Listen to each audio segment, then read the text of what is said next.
mai saurare yau take sallah domin yau muka zo muku da wata shahararriyar tsaraba wato wata shahararren mawaƙi Hamisu ya wallafa a wannan shekara ta 2025 wace lakabi da suna muradin zuciya.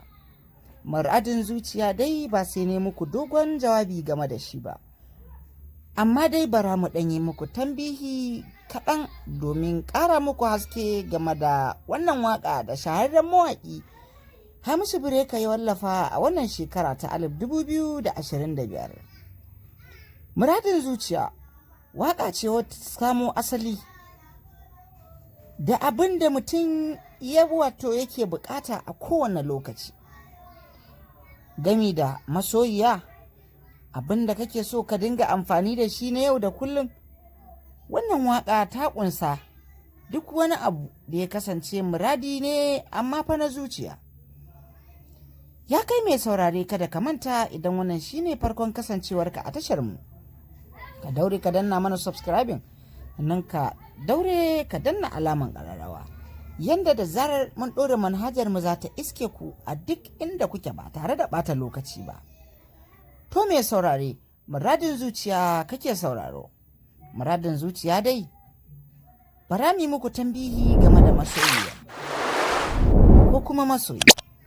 Shi abin da kake so, wato na zahiri ko kuma na baɗini, wannan shi ake nufi da muradin zuciya. Za ta iya kasancewa mutum ne ko kuma wani abu wanda bai yi kamanceceniya da ɗan adam ba. To amma dai wannan mawaƙi, shahararren mawaƙi wato Hamisu yana magana ne game da abin da ake nufi da mutum ko kuma in ce mace wacce ta kasance ita ce a bar begenka yau ko gobe, da safe ko rana, da yamma ko kuma dare.